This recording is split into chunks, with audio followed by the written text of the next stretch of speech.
Have you ever wondered what is it like to be a biomedical scientist? Is it all lab coats and microscopes, or is it more to this in this career, or as being a biomedical scientist? In this video, I'm going to take you behind the scenes and share the real pros and cons of being a biomedical scientist. I've worked in both the private and the NHS or the public sector, and I've seen it all. So today I'm going to give you an honest look at the highs and lows of this profession. So whether you're starting out, or you're interested in becoming a biomedical scientist, or you're just curious about what biomedical scientists do, and yeah, let's go. Before we dive into the pros and cons of being a biomedical scientist, first thing I want to elaborate on or talk about, what do biomedical scientists actually do. We carry out a series of tests or analysis on samples that are sent from doctors and nurses to help in disease diagnosis. Our role mainly in disease diagnosis, we help in also the treatment, and also in research as well. So from analyzing different type of samples, I specialize in infection sciences or microbiology, so specifically in bacteriology. So I've elaborated on that in previous videos, so make sure you check out my videos on what do biomedical scientists actually do. Our role is vital in disease diagnosis, so just remember that. Yes, they use the term, oh, we are the unsung heroes, but I'm trying to change that. So now we're going to move into the next step. Now we're going to talk about the pros and cons. So first we're going to start with the good stuff. First, let's talk about job security and demand. Biomedical science is one of the most in-demand jobs. Yes, we might agree on how difficult it is to become qualified biomedical scientist. However, like myself speaking from the other end, whether you are in full-time employment or part-time employment or self-employed, you're not going to be laid off compared to, or fired or made redundant compared to other professions like the corporate world. If the company goes down, you lose your job. But being a healthcare professional, or specifically biomedical scientist, this job is always in demand. Also because I don't know if that's the correct term to say, the bloomer generation, I read somewhere. So you've got a whole generation who are retiring, so there's a big gap, and add to that the contributing to that as well, because the difficulty in training. Like when I first started, it was very difficult to get a trainee position, or even get into the field if you're a biomedical science graduate. So but in terms of security and demand, it's very secure. I have gone into self-employment. I became self-employed, or also known as locum, where you work with an agency, and the agency does the onboarding for you to get the job. So you just send your CV, you register with the agency, and they send you a list of vacancies, and then you pick whichever you want. They send your CV, and then you get the job. No interview, nothing, because your CV speaks for you. So that's one of the good things. Once you become qualified, you can become self-employed, or if you are full-time, or you become part-time.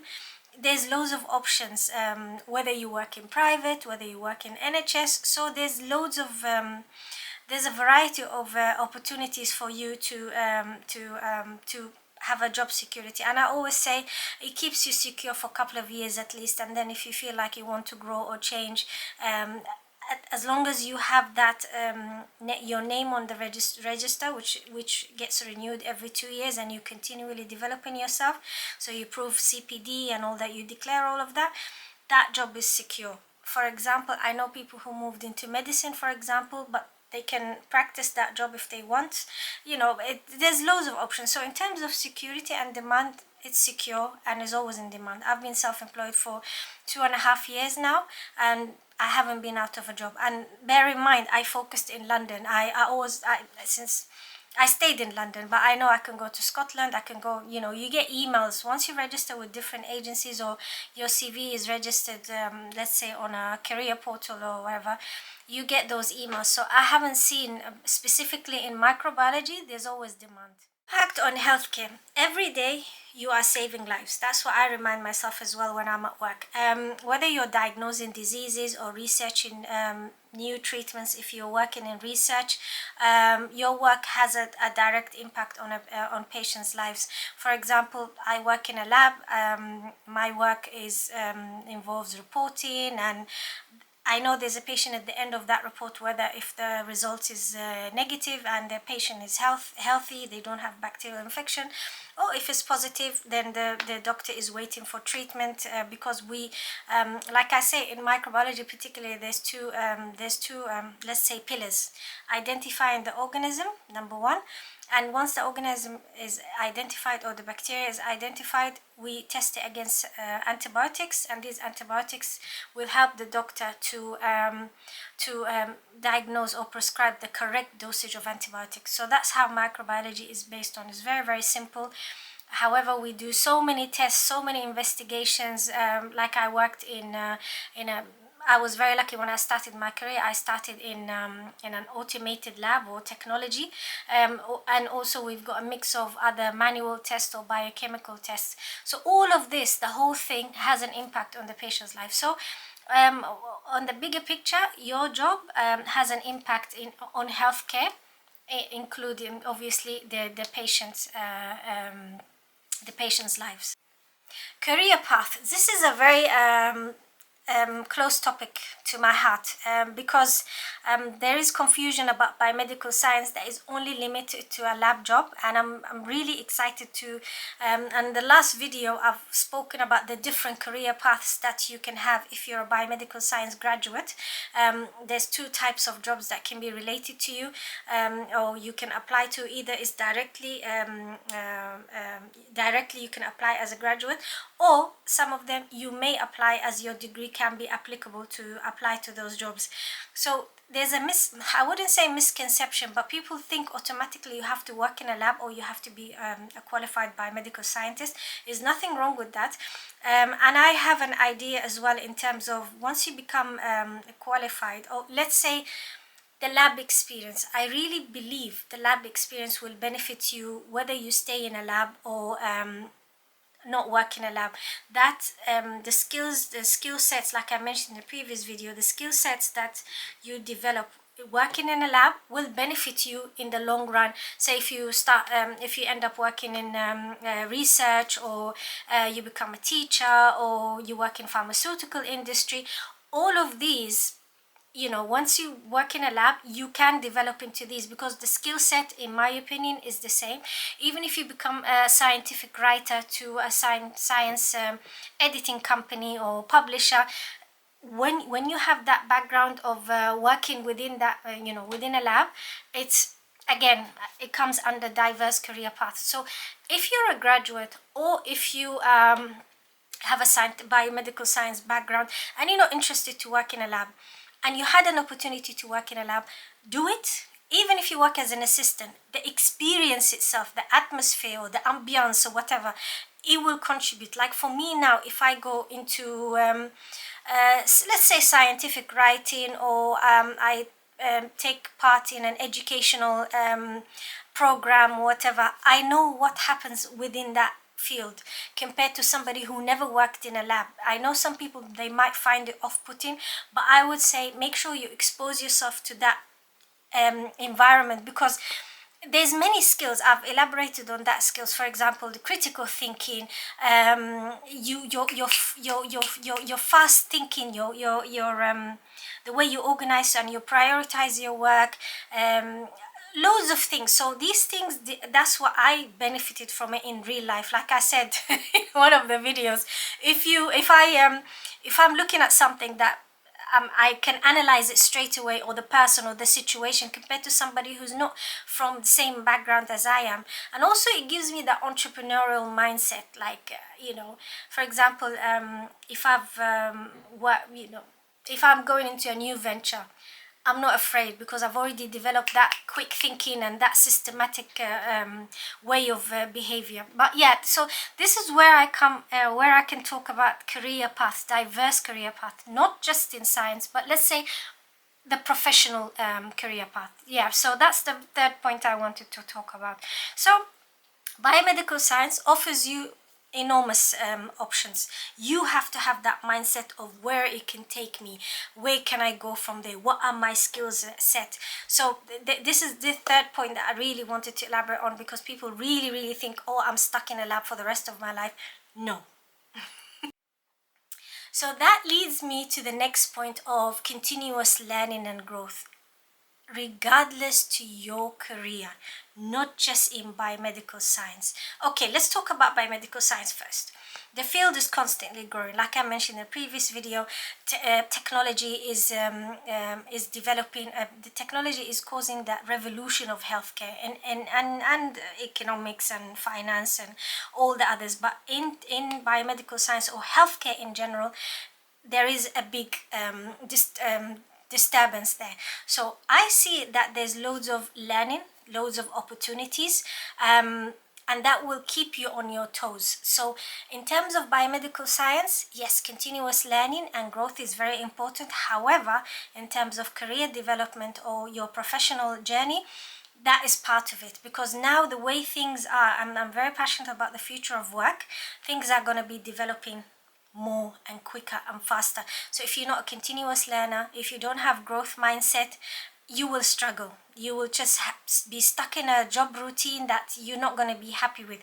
So even if you're at the beginning of your career, always have in mind that you will be continuously learning, that you will be continuously growing. So that's the pro of being a biomedical scientist, is you're always growing, because you do that in your daily life. For example, I specialize in medical microbiology, infection sciences. So bacteria, for example, let's talk about bacteria, because we work with fungus, and mainly I work with bacteriology and mycology or fungus. Let's talk about bacteria.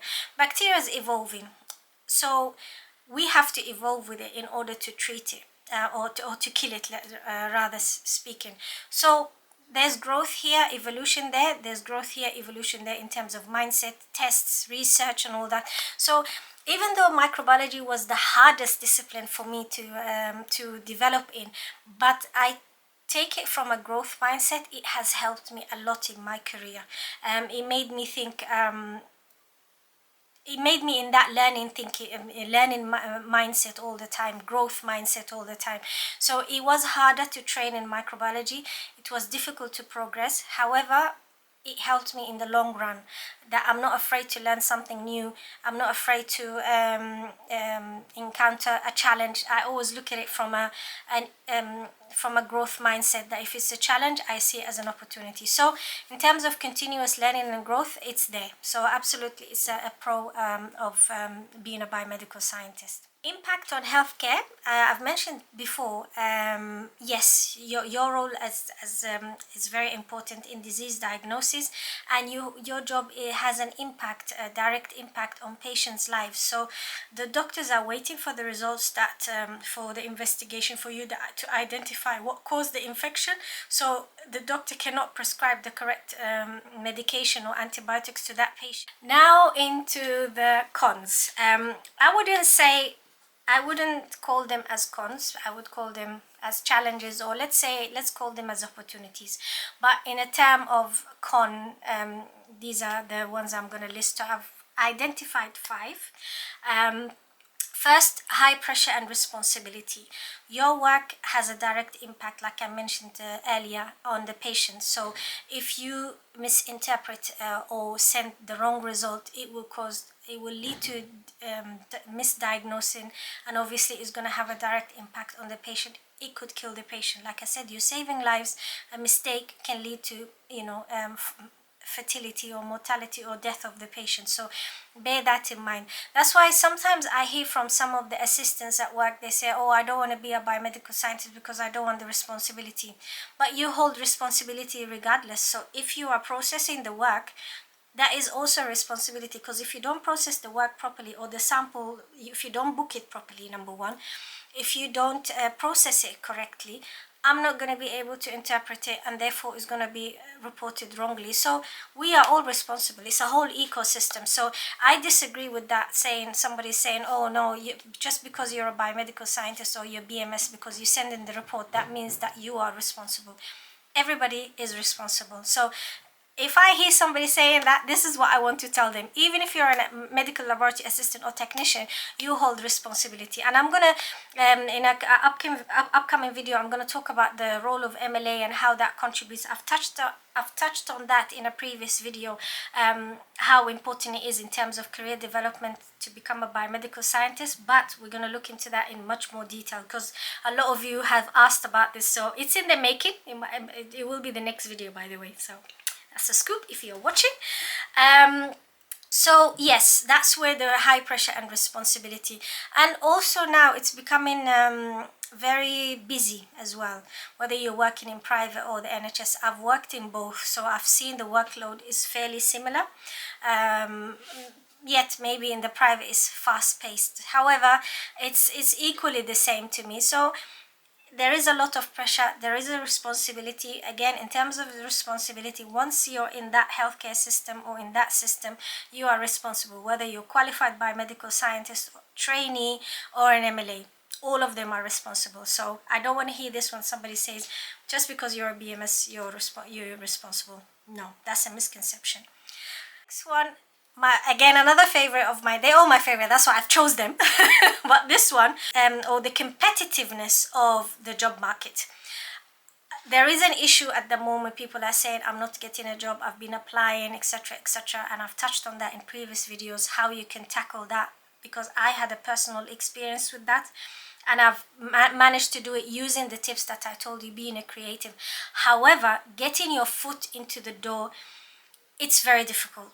It's a secure job, yes, it gives you that stability, financial stability, but it's very difficult to get into. But especially in this area particularly, but you need to be proactive, like I mentioned, that term that I mentioned before, speculative application, emailing the hiring manager directly, or just and pitching for yourself, tailoring your CV and your covering letter, which I really don't like, and I hate job hunting, I openly say it. But this is how you can tackle it. It's very competitive. The money is good. Yeah, they say they don't pay enough, but there's other ways that you can, like when you become self-employed, it's easier for you to manage yourself financially. That's how I find it. Because one of the young learners asked me, do you earn better, more? I said no, now it's changed, but in the past it was better. So this is how I would say how you tackle the competitiveness. So what I'm doing now, I'm giving you the solution. So before we said the pressure and the responsibility, how you can handle it. Actually, going back to that, how can I handle it? Because even for me, I found it very difficult. So let's go back to the previous point, the pressure and the responsibility. Sometimes you might make decisions that somebody else might disagree, or think, oh, certain things are subjective. Very, very few. Your knowledge that you gain at university and through experience, that will be supportive, because you will build the habit of justifying. I'm sorry, I forgot to answer this. Once you become a biomedical scientist particularly, you've developed the knowledge and the skill, and you've been trained, so you will have that mindset, because you're getting trained. Let's say you've been on a bench, for example. You've learned because you've been trained. So when you go through because another thing, unfortunately, it becomes very fast, but your training will come into place, into practice. That's why I always say, make sure that you get experience as early as possible, because you're going to develop that mindset. So don't worry about that part. It becomes part of your profession and your responsibility. If you guys want me to elaborate on that, I can elaborate on that, because I can go on forever. But all I can say, once you've got trained, once you're signed off and you're competent, you're absolutely fine. You can be responsible, and you can make those decisions as frequent as you can. That's why you're getting trained. That's why you're getting the competency by the IBMS in order for you to be qualified. So don't be afraid of the high pressure and the responsibility. Okay, we go back to the third one. Workload and long hours. I have an experience with that. Unfortunately, this isn't a 9 to 5 job. It involves different shifts depending on the trust, depending on where you work. However, there's different circumstances that you can have, which I have observed, and I managed to get into that. For example, okay, let's say if you're in a normal trust or a normal job, it will be, let's say, a 9 to 5 or 8 to 4 on a normal shift. And so unfortunately there will be a late shift, which could be 12 to 8 or 12 to 9. It varies. There's night shift or on call, but I haven't seen, there's certain hospitals they will have an on call where you are on the, so it can be very tiring. I found it very tiring, specifically when we changed from an early shift week to a late shift week. I really struggled and I found that very difficult, and that's one of the reasons I decided to go self-employed, so I can just have one shift. However, some trusts, including private companies, they offer flexibility in that manner, and I've seen that. They give you I think they could refer to it flexi hours, or so there is ways you can speak to your employer or manager. So if your circumstances change, like the common one when mothers give birth, they go into part-time. Some people just do part-time altogether. There is options in that, but for me, what worked for me is going self-employed or locum. So I do Monday to Friday, 9 to 5. There are two advantages. I can take time off when I want to. I can take a career break when I want to. You don't get paid for it, but at least I know I can change jobs. I can change locations. That is that flexibility. The downside, your contract can end at any time. They give you notice, depending. Some they give you 1 week, some give you 2 weeks, but that's part of the package. So far, I've been lucky. So. But at least that suits my lifestyle. So this is how I went about the long hours. Very rare, but it can happen. Some locum jobs, they offer part-time, but it's very rare. I only saw 1 or 2 in my professional life. So you can have that negotiation. It truly depends on the agency, the employer, so many reasons, but they do exist, but I must admit they're very rare. Continuous education requirements, also known as continuous professional development, or CPD, is part of your role. That's how you retain your registration. However, it's very challenging because you have to do it in your own time. You've got your full-time job, and you have to keeping up with staying relevant in the field, and your skills are up to date. So it's very important to have that continuous education, doing certain courses. Sometimes they are funded by the trust, sometimes you pay for it. I decided, for example, when during COVID, I really wanted to do my own way of specialization, so I did a postgraduate certificate in healthcare management. And the good thing is it gave me the flexibility in terms of payment and time. It was part-time, it was fully online, so that gave me that, it kept me occupied, I must admit. But you can, the trusts or wherever you work, they offer that, but it's part of your job. So the only downside is you have to do it in your own time, so it can be a bit challenging. And other activities such as reading journals, or like myself, I like to do mentoring, getting involved with training, which I'm doing now, but I like to do a lot of mentoring with universities, and advocating for this, educating students on how to go about this whole biomedical science. So yeah, it's a pro, it's a con, but it's a pro at the same time.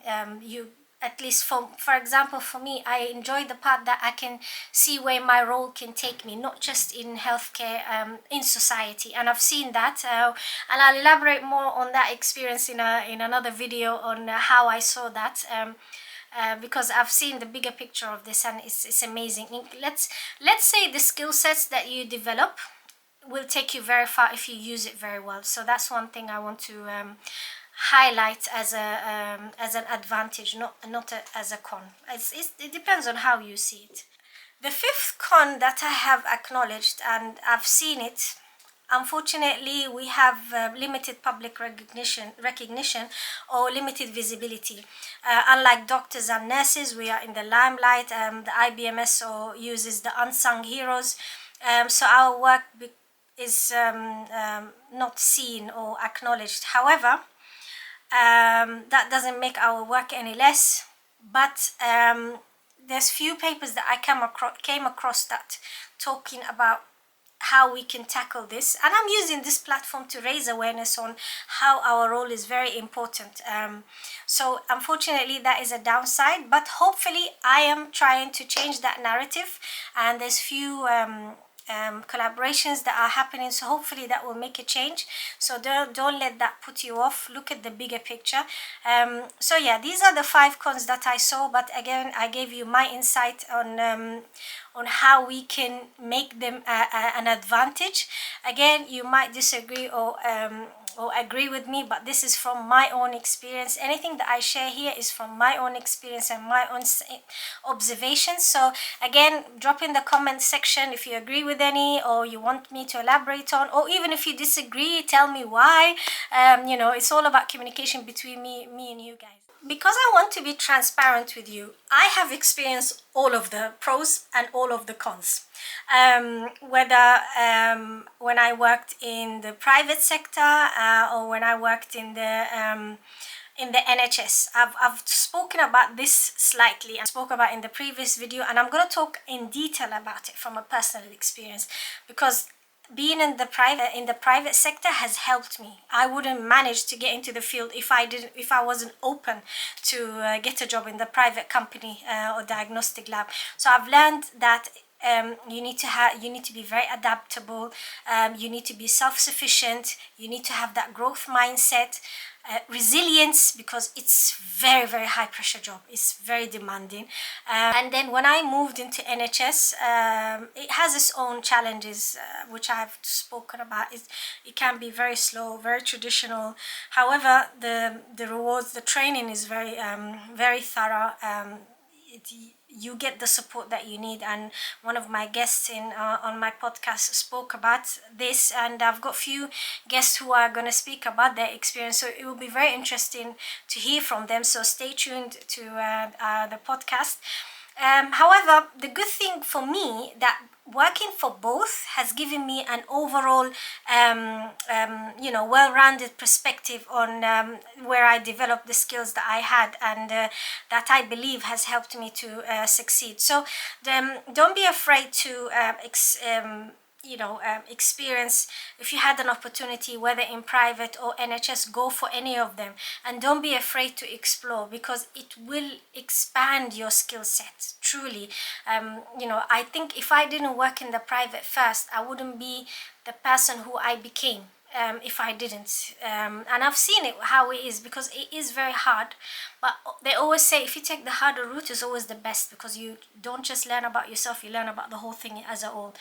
Like you all, I've faced many obstacles. It was very challenging, particularly in the private sector. I didn't get trained in the private sector. I had to just leave everything and start all over again.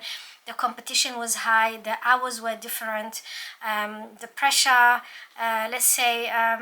However, it helped me to have that right mindset, the growth mindset, the perseverance, and to overcome all of these challenges. So I'm very grateful, and I'm so excited to share with you my experience now that I've that I've had the whole experience of it now.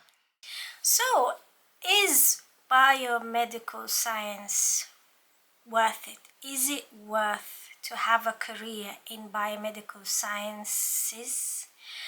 I would say yes. Why? Because, like I said, it gave me the skill set, it gave me the survival mode, it gave me all of these advantages compared to a person who hasn't been in that field. However, without its challenges, I don't think I would have developed that resilience or the growth mindset that everybody's talking about now in order to survive in the job market. So the key, now I gave you the pros and the cons. It's up to you to see is it for you or not, because what I'm trying to achieve with with sharing all of this is to be as transparent as possible. I'm not going to sit here and sell it all to you. No, I'm just going to be very transparent and tell you my honest experience, and whoever's going to be sharing their stories to tell you what it's like. If you're passionate about science, healthcare, and making a difference, like I chose this career to make a difference, then this can be a perfect career for you. However, I want you to remember that every career has its ups and downs, has its pros and cons, and it has its challenges.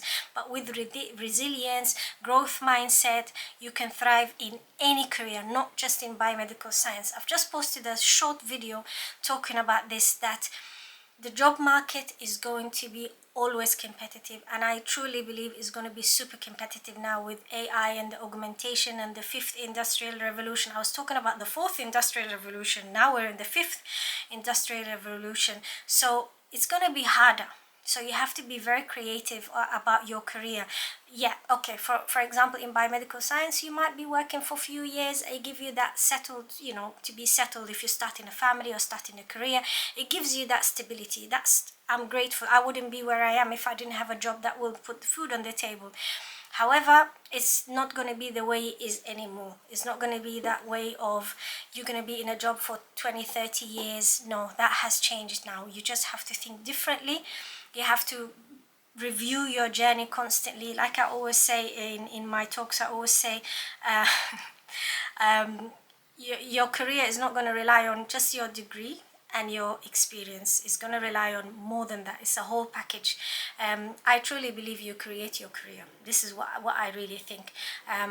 And that's why I published my second book, which I'm going to talk about that as well. Why I decided to publish my book and what do I try and achieve from it. So on that note, keep your comments in. Let me know how you think. And if you enjoyed this video, make sure that you subscribe, hit the like button, and for any notifications for next upcoming videos. And the good news is now I've got this new camera, so I'll be publishing more content and also more I'll be sharing more stories with you guys. So it's going to be a mix of storytelling, a mix of PowerPoint presentation, the podcast, which I'm very excited about my next guests. The work is, there's work happening now, so I'm really excited.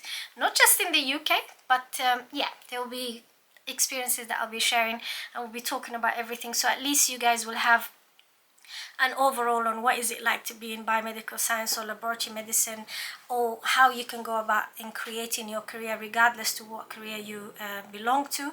So on that note, I'm gonna leave you. Hopefully this has given you a bit of an overall on if it's biomedical science worth it or not, and that's not going to be the first nor the last. So stay tuned for more, and until then, keep shining and keep inspiring, and see you next time.